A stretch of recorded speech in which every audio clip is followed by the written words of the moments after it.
মধ্যপ্রাচ্যের উত্তপ্ত আকাশে যখন মিসাইল আর ড্রোনের গর্জন, ঠিক তখনই কূটনীতির ভাষাও বদলে যেতে শুরু করেছে। যুক্তরাষ্ট্রের প্রেসিডেন্ট ডোনাল্ড ট্রাম্প হঠাৎ করেই স্থলবাহিনী মোতায়েন নিয়ে নিজের অবস্থান নরম করলেন।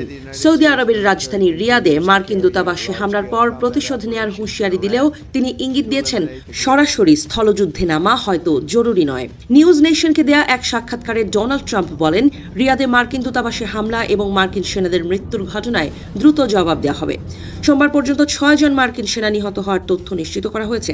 তবে একই সঙ্গে তিনি বলেন, পরিস্থিতি সামাল দিতে স্থলবাহিনী নামানো বাধ্যতামূলক নয়। এই বক্তব্য তার আগের অবস্থান থেকে স্পষ্ট সরে আসা বলেই মনে করা হচ্ছে। এর আগে নিউ ইয়র্ক পোস্টকে দেয়া সাক্ষাৎকারে ট্রাম্প বলেছিলেন, প্রয়োজনে স্থলবাহিনী পাঠাতে তার দ্বিধা নেই।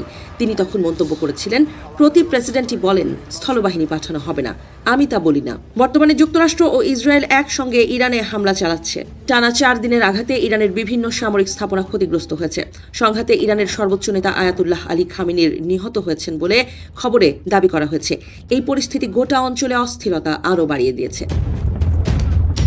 ট্রাম্প প্রথমবারের মতো স্পষ্ট করে জানান, এই অভিযানের লক্ষ্য ইরানের ক্ষেপণাস্ত্র কর্মসূচি, নৌসামরিক সক্ষমতা এবং পারমাণবিক অবকাঠামো ধ্বংস করা। পাশাপাশি মধ্যপ্রাচ্যে বিভিন্ন সশস্ত্র গোষ্ঠীকে ইরানের সমর্থন বন্ধ করাও উদ্দেশ্য। তবে ইরানের শাসন ব্যবস্থা উৎখাত করা এই অভিযানের লক্ষ্য নয় বলেও তিনি জানান।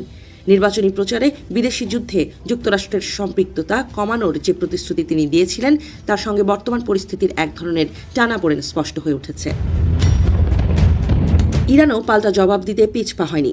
দেশটি বিভিন্ন স্থানে ক্ষেপণাস্ত্র ও ড্রোন হামলা চালিয়েছে।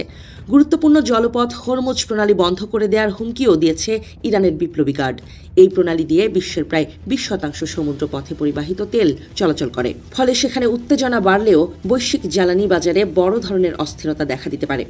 এদিকে যুক্তরাষ্ট্রের পররাষ্ট্রমন্ত্রী মার্কো রুবিও বলেছেন, ইসরায়েল ইরানে হামলার প্রস্তুতি নিচ্ছে এমন তথ্য পাওয়ার পর যুক্তরাষ্ট্র সরাসরি যুক্ত হয়। মধ্যপ্রাচ্যের অধিকাংশ আকাশপথ এখন বন্ধ। আন্তর্জাতিক ফ্লাইট চলাচলে ব্যাপক বিঘ্ন ঘটেছে।